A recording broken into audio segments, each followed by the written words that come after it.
Well, when you're joining two pieces of wood together, you certainly have a lot of options. Today we're going to find out which one of those options is the best. Okay, let's talk about how we're going to test these joints. You see in front of you, I've made 16 of the most common woodworking joints in both 3/4 inch pine and 3/4 inch plywood. Here we have my testing rig, which is just an analog bathroom scale with a jack on top of it, and then a rigid beam to stop the pieces from going through the roof. We'll put our piece in here and slowly increase the jack's height, and we'll get a recording on the amount of weight applied down to the bathroom scale below. This will let us know exactly what joint is the strongest. So without further ado, let's go ahead and start breaking joints. So first up we have our butt joint, which is just two pieces of wood glued together at a right angle. The pine does a very respectable job breaking at 120 pounds. The plywood doesn't fare very well as it broke only at 37 pounds. This is clearly due to a failure of the plywood itself and not the joint. Next up we have a rabbet joint, which is basically a butt joint with a shoulder carved out of one side. This gets glue and clamped overnight to dry. The pine does a very respectable job at 138 pounds. You can see a failure of the wood and not the glue. Next, the plywood does a similar job at 129 pounds. Again, we can see a failure of the wood and not the glue.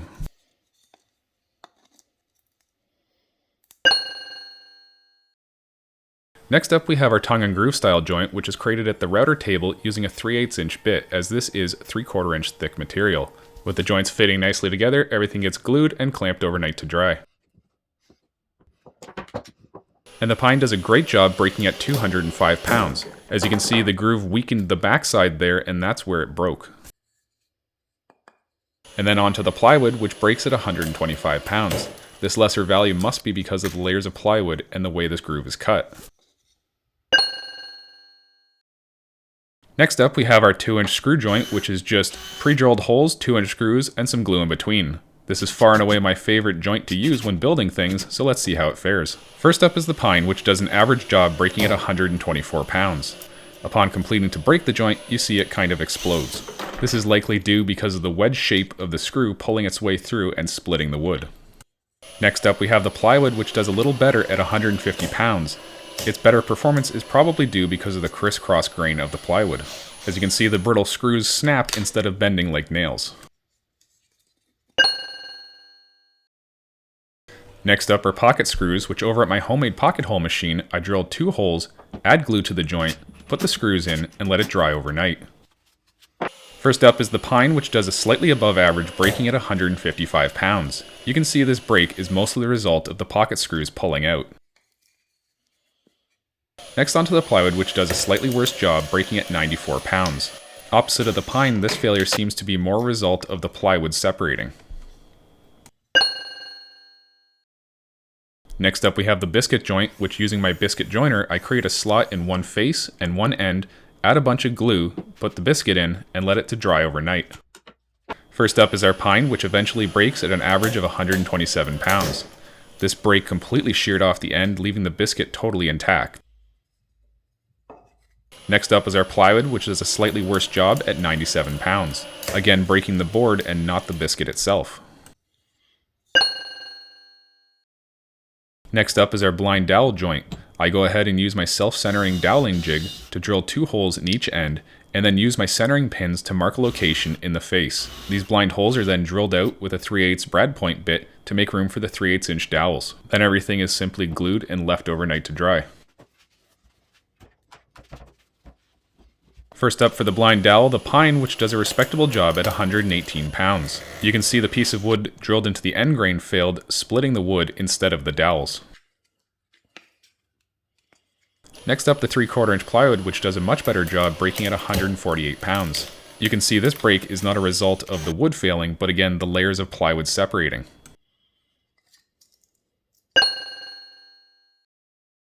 Next up is our through dowel. The way to make this joint is to lock everything in place using your 3/8 brad point bit, drill all the way through both pieces deep into it, insert your dowel, glue it in place, and let it dry overnight. Once everything's dry, I come back with my flush trim saw and then use my sander to make everything nice and flush. First up, the pine through dowel does a slightly above average, breaking at 148 pounds. You can see this break, unlike the blind dowel, was a result of the dowels breaking and not the wood. Next on to the 3/4 inch plywood, which does a great job breaking at 174 pounds. This outperformed the blind dowel as the layers of plywood weren't able to separate, and this resulted in breaking of the dowel and not the wood. Next up we have our very basic miter joint, which is just 245s cut and glued together. I glued up a pair to make it easier using my band clamp. First up we have the pine miter joint, which goes all the way around once, nearly pegging the scale to its end at 346 pounds. Very impressive. Next on to the 3/4 inch plywood, which also does an impressive job at 235 pounds. Surprisingly, both miter joints experienced very low amounts of damage to the wood when broken. Next up we have our spline joint. This is created by first creating a miter joint and then cutting out 1/4 inch slots in the corner and then reinforcing it with some 1/4 inch hardwood. I slathered the joint in wood glue, making sure there's 100% coverage, then insert my 1/4 inch maple piece. Once that's dry, bring it over to the bandsaw, cut off the excess, and sand everything flush. First up we have the pine spline joint, which is really fun to say, but maxes out my scale quickly and breaks at an astonishing 400 plus pounds. Very impressive. It appears in this break that none of the pine broke, but the maple instead. Next up is the 3/4 inch plywood spline joint, which also pegs out my scale at 400 plus pounds. Very impressive. Again, this failure seems to be mostly related to the maple breaking and not the plywood.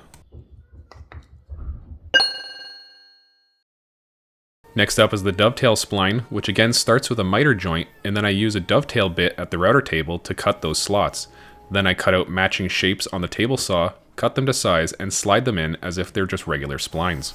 After the glues dry, they're cut flush and everything's sanded smooth. First up is our pine, which does an amazing job at 293 pounds. And the break looks like it's a result of the splines coming apart and not the wood breaking.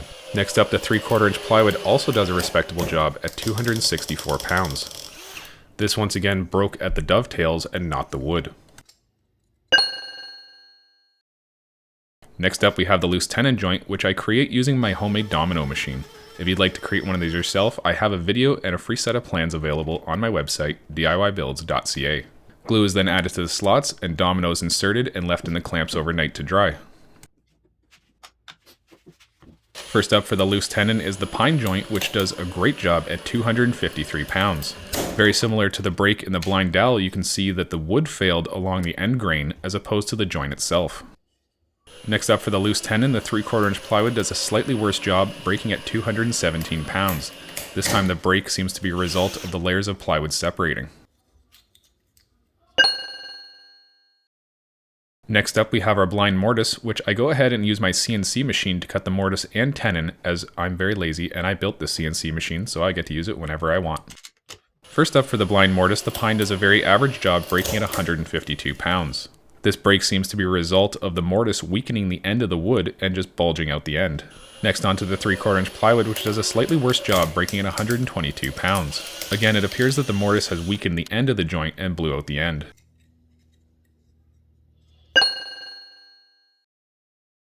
Next up we have our through mortise, which is the same as a blind mortise, except the tenon goes all the way through to the other side.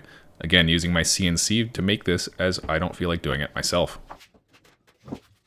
First up for the through mortise, we have our pine, which breaks at a respectable 143 pounds, very similar to the blind mortise. Next for the through mortise is our plywood, which breaks at 117 pounds.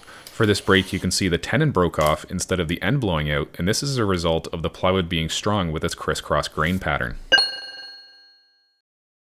Next up is the dovetail joint.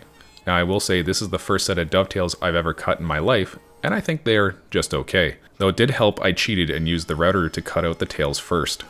To cut out the pins, I used my router to first clear out the bulk of the material, and then came back with a chisel and made everything nice and flush. I then slathered the joints in glue and let them dry overnight.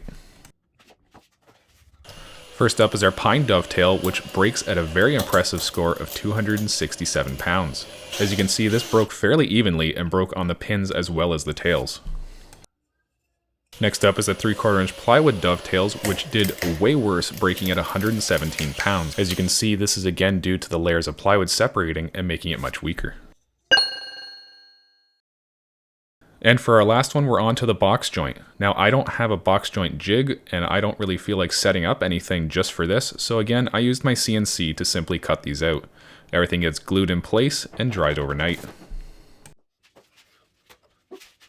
First up for the box joint is the pine, which nearly pegs out the scale at 370 pounds just before breaking. Surprisingly, this break was fairly undestructive and most of the wood is intact. Next on to the plywood box joints, which does a slightly above average breaking at 208 pounds. This time this break was very destructive, and for some reason the outer veneer got stuck, and it's quite a unique break, I'll say that.